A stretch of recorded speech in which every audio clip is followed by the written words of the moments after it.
Hello everyone, I am Dr. Rohan Bhartke. I am a tobacco de-addiction expert. I am founder and CEO of organization 𝗖𝗔𝗩𝗘𝗔𝗧 community.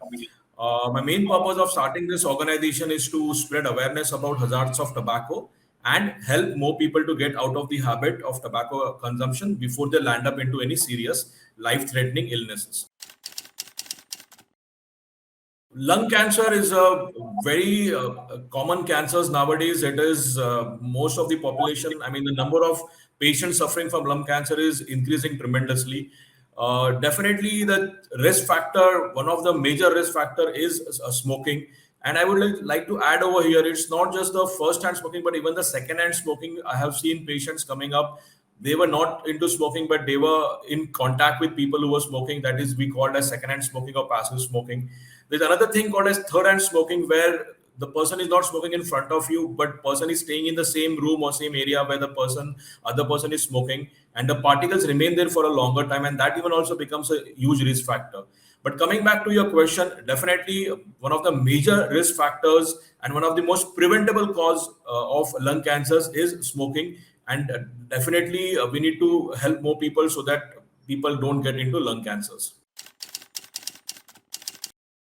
Yes, there are a lot of diseases caused by tobacco consumption, may it be chewing or smoking. I just want to briefly tell you about certain basic things about tobacco. First of all, we need to understand where does tobacco come from. So tobacco comes from a tobacco farm, and there is one unique thing about this tobacco farm, that it doesn't require fencing or protection, because even animals don't eat it. Now, why animals don't eat? Because it is not an edible plant. If you take a tobacco leaf from the farm and give it to the laboratory just to understand what are the different chemicals present into it, even at that time when the tobacco leaf is present in the farm, there are a lot of chemicals which are hazardous. So try to understand, first of all, it is not an edible plant. Secondly, when the cigarette making companies and gutka making companies prepare this product, a lot of other chemicals are added to it. And the latest research says that when a person is consuming one cigarette, a single cigarette, he is exposed to almost 4 to 7,000 chemicals, out of which 200 are proven poisonous, 60 to 65 are proven carcinogenic. Now, what are these carcinogenic chemicals? There is ammonia in your detergent powder, there is acetone in your paints, there is cadmium in your batteries. So none of us are going to have our batteries or eat our paints and detergent powders. Why? Because we know they are poisonous. But when a person is consuming cigarette, he is actually consuming this hazardous chemicals day in, every day. So it is bound to impact your body in different ways. So definitely it is a huge risk factor for cancers. 90% of all oral cancers are tobacco related. More than 40% of general cancers are tobacco related. And apart from cancers, there are a lot of other life-threatening diseases, may it be COPDs or cardiac ailments or stroke, paralysis. So there are a huge number of life-threatening illnesses which is caused by consumption of tobacco, may it be chewing or the smoking form. First of all, try to understand the concept of e-cigarettes. It is becoming more popular, but it is absolutely not recommended by World Health Organization (WHO). What is e-cigarette? E-cigarette is basically, it's a device which is an electronic nicotine delivery system, what we call it ENDS. So the only difference in this electronic cigarettes and a normal cigarette is here the tobacco is present in a liquid form. There are small batteries present because of which the combustion happens and smoke comes out of it. That doesn't mean it is without tobacco. So the only difference being the tobacco is in a liquid form. They are available in different flavors and different shapes like mods and jewels and vapes, but the mechanism remains the same. And because the tobacco is in liquid form, it is having the same impact on the body. It is affecting your body every part, and also at the genetic level. That's the reason more than 30 countries have banned the sale of electronic cigarettes. In fact, when India has banned the sale of electronic cigarettes since 2019. But unfortunately, people import it or people buy it, like e-hookahs are readily available. So I just want to make it very clear that e-cigarettes are absolutely not a good alternative, or it is wrongly promoted as harm reduction technique. It is equally dangerous, and we have to see to it that it is also entry point. People getting into e-cigarettes tomorrow are going to get into other things. So there are a lot of things along with this. So this is absolutely a big no. So try to understand that e-cigarettes are definitely harmful. Tobacco de-addiction, first of all, we need to understand that people are not even aware that tobacco de-addiction is possible. People feel that it is very difficult or impossible to quit. So I want to make it very clear that it is definitely possible to quit tobacco. My personal success rate is above 50%. So I can say it with my own experience that people do quit, and it is definitely possible. Second thing, there is another thing, like people like me who are working as tobacco de-addiction experts. So we need to, we know the right way we need to the right treatment, how it has to be given, the right counseling. So if people meet experts and take the guidance, the chances of quitting increase almost 4 times. So if I cannot generalize the treatment because it is very person specific, depending upon the consumption rate, depending upon the type of addiction, and a lot of other things are there. But if I want to give some generalized tips, it could be, first of all, they can use some safer alternatives like to keep their oral gratification.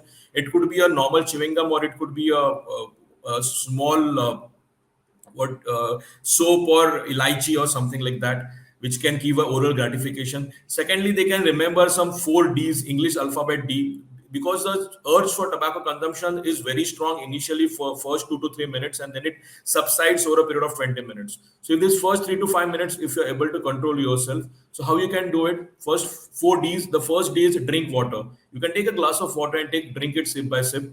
Second D is deep breathing. You can start taking deep breaths. Now also you're breathing, but when you start taking deep breaths, your whole attention gets diverted to breathing. Third is delay it. Tell yourself, I'll have it after some time. The moment you tell yourself that you have after some time, the urge goes on subsiding because it knows that you will get it after some time. And the 4 days distract in some other work. So these are the 4 Ds which have proven to be very successful. It is drink water, deep breathing, delay, and do something else, or distract yourself in some other work. So these are some basic tips, but as I said, this is a very person-specific thing because the person's addiction differs from person to person, and it has to be taken a proper treatment. But having said that, it is definitely possible to quit. This message has to be loud and clear. Thank you.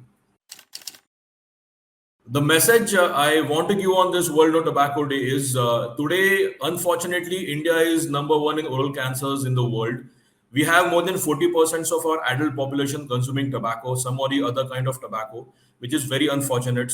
And it is directly reflecting in our health system where, as I said, 90% of oral cancers are tobacco related, more than 40% of general cancers, and n number of life-threatening diseases. So the problem here is we are losing almost 10 to 12 lakh people every year, which is much bigger than 3 deadly diseases like HIV/AIDS, malaria, and tuberculosis combined together. And we are losing this productive age group people, and that is the reason we are seeing that the entire family has to suffer. So my message is very loud and clear. We need to, first of all, spread awareness among the youth so that they don't get into this habit.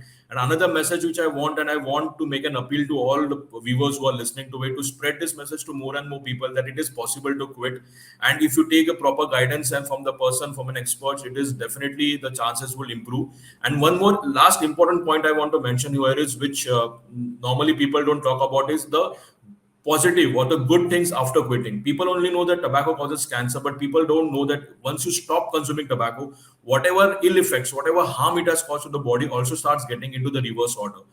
There is a proper research study available which mentioned about what are the good changes happening in the body, right from 20 minutes of quitting smoking to 15 years of quitting smoking. So within 20 minutes, your pulse rate and your blood pressure starts dropping back to normal. Within 12 hours, your carbon monoxide level starts getting back to normal. Within 2 to 12 weeks, your lung function test starts improving. Within 5 to 10 years, your risk to heart attack, stroke, paralysis drops by 50%. And within 15 years, you are as good as a non-smoker for any cardiovascular disease risk. So try to understand the level of recovery your body can do. So the earlier you quit, the earlier the body will get a chance to recover. So I just want this messages to spread to across the general public so that more and more people get out of this habit before they land up into deadly illnesses. There is no point treating person who is already suffering from cancer, but we want to save people and spread this message across so that they don't get into these life-threatening diseases. Thank you so much.